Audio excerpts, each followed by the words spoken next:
Good morning students. आज हम करेंगे chapter number 4 admission of A partner की रजिस्ट्रेशन नंबर 61 का भी पार्ट, जिसमें आपको कह रखा है कि Z is admitted into partnership into the following terms: new profit sharing ratio 4:3 XYZ and जेड्स loan should be treated as his capital.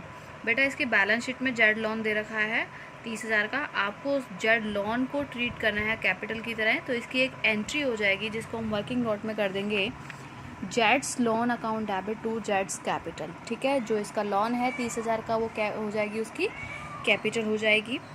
Next point है goodwill is the firm value 27,000। Goodwill जो आपको दे रखी है, फर्म की goodwill है 27,000। अब हमें उसके शेयर की निकालनी है। उसके शेयर की निकलेगी 2/9 यानी कि 2/9, तो ये हो जाएगी 3,000। तो ये आपकी निकल कर आई 6,000। पार्टनर्स की जो गुडविल निकल कर आई, जो नया पार्टनर है वो कितनी निकल कर आई, 6,000। इसको किस रेशो में बांटेंगे, इसको बांटेंगे सेक्रीफाइस रेशो में। और जब सेक्रीफाइस रेशो में बांटेंगे तो इसकी एंट्री क्या होगी, जेड्स current account debit to X capital to Y capital.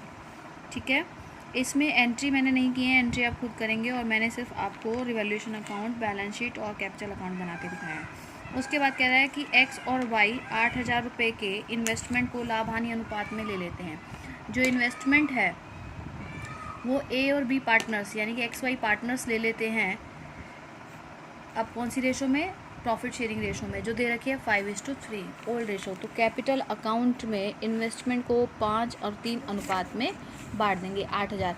बाकी जो इन्वेस्टमेंट हमारे को बैलेंस शीट में 10,000 की दे रखी है, 2,000 की बच गई, वो 2,000 की बैलेंस शीट में ही आएगी आपकी इन्वेस्टमेंट 2,000। ठीक है, उसके बाद नेक्स्ट पॉइंट है कि स्टॉक वैल्यू 10% रिड्यूस। स्टॉक की वैल्यू को 10% रिड्यूस करना है। स्टॉक आपको दे रखा है 56,000 का, तो 10% निकल कर आएगा 5,600, जो कि हमारा लॉस होगा। तो जो लॉस होता है वो रिवैल्यूएशन के किस में आता है, डेबिट में। उसके बाद नेक्स्ट है कि provision for doubtful dates 5%। Provision for doubtful dates 5% create करने हैं।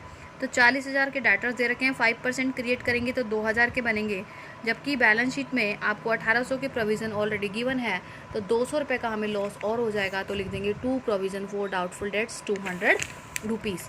उसके बाद है next and a provision for discount on a data 2%। अब डिस्काउंट देना 2%। तो आपको जैसे फाइनेंशियल स्टेटमेंट में सिखाया जाता था कि पहले डाटर में से प्रोविज़न फॉर डाउटफुल डेट्स को माइनस करना है। जैसे 4,000 हमारे डेटर्स हैं, 2,000 के हमने provision for doubtful dates minus कर दिए, बाकी जो डिस्काउंट हो गया 5% उसके ऊपर निकाला जाता है। यानी कि 38,000 पर 5% डिस्काउंट निकालेंगे 760 रुपये। तो ये भी हमारे लिए लॉस होता है। तो ये कहाँ आएगा, ये भी रिवैल्यूएशन की डेबिट साइड में आएगा 760 रुपये। ठीक है, नेक्स्ट पॉइंट है कि liability of workman compensation reserve war determined 15,000। यानी कि जो वर्कमैन कंपनसेशन क्लेम है वो 15,000 का है, और जबकि वर्कमैन कंपनसेशन रिजर्व हमें 12,000 का दे रखा है। तो 3,000 हमें वर्कमैन कंपनसेशन का लॉस हो जाएगा, 3,000 रुपये, और वर्कमैन कंपनसेशन 15,000 रुपये हम बैलेंस शीट में लिखेंगे लायबिलिटी साइड में। ठीक है, और लास्ट है कि x is withdraw 6,000 in cash. जो एक्स है अपनी कैपिटल में से 6,000 रुपये निकाल लेता है, तो जब पार्टनर्स कैपिटल अकाउंट बनाएंगे तो 6,000 रुपये उसके बैंक कॉलम में लिखकर हम क्या कर देंगे, उसको डेबिट साइड में लिखकर उसके कम कर देंगे। अब हमने ये सारी जितनी भी एडजस्टमेंट थी वो पढ़ ली, बाकी हम इनके अकाउंट को क्लोज करेंगे। रिवैल्यूएशन अकाउंट का डेबिट साइड में ही सारी आइटम थी, क्रेडिट साइड में कुछ नहीं था, तो ये हमारा लॉस आ जाएगा 9,560 रुपये। ठीक है, फिर हम कैपिटल अकाउंट पर आते हैं। कैपिटल अकाउंट में हमने बैलेंस लिखा, ब्रॉड डाउन 50,000 और 40,000। जेट्स करंट अकाउंट में क्या लिखा हमने, इनकी गुडविल लिखी। कौन सी गुडविल लिखनी है आपको, गुडविल लिखनी है आपको जो आपके उसके शेयर्स की निकाली थी 6,000 रुपये, और कौन से रेशो में बांटोगे, सेक्रीफाइस रेशो में। उसके बाद jets loan to jets capital था, तो जेट्स कैपिटल आपका क्रेडिट होता है, इसलिए क्रेडिट साइड में हमने लिख दिया जेट्स लोन 30,000 रुपये। ठीक है बेटा, अब डेबिट साइड में देखते हैं। डेबिट साइड में रिवैल्यूएशन का लॉस आ गया। ठीक है, कौन सा, 5,975, 3,585। इन्वेस्टमेंट कितने की थी, 8,000 की थी, जो पार्टनर्स ने ले ली, कौन सी रेशो में, ओल्ड रेशो में, तो 5,000 और 3,000। गुडविल आपको दे रखी है already appear in the books. Goodwill already appear in the books है 10,000। जो goodwill already appear in the books होती है 10,000, उसको हम किस रेशो में बांटेंगे, उसको भी ओल्ड रेशो में बांटेंगे। और 6000 मैंने अभी आपको बताया कि ए पार्टनर्स ने, एक्स पार्टनर्स ने निकाल लिया। बाकी आपका बैलेंस निकल कर आ गया 31,650, 30,790 और 30,000। वर्किंग नोट में सेक्रीफाइस रेशो निकाल के दिखाना है आपको। ओल्ड रेशो आपको 5:3 गिवन है और न्यू रेशो 4:3:2। तो सेक्रीफाइस रेशो निकल कर आएगा आप 13:3। उसके बाद आते हैं बेटा हम बैलेंस शीट में। बैलेंस शीट में आपको लायबिलिटी साइड में देखते हैं। लायबिलिटी साइड में है क्रेडिटर्स 28,000, लायबिलिटी के बारे में कुछ नहीं दे रखा था। लायबिलिटी और वर्कमैन कंपनसेशन क्लेम 15,000 का आ जाएगा और कैपिटल का बैलेंस जो हमारा निकल का आया है वो, ठीक है। एसेट साइड में कैश आपको दे रखा है 15,800 पहले दे रखा था, लेकिन 6,000 एक पार्टनर्स ने निकाल लिया तो बाकी बचा 9,800। डेटर्स 40,000 के, 2,000 प्रोविजन फॉर डाउटफुल डेट्स और 760 रुपये डिस्काउंट, ठीक है।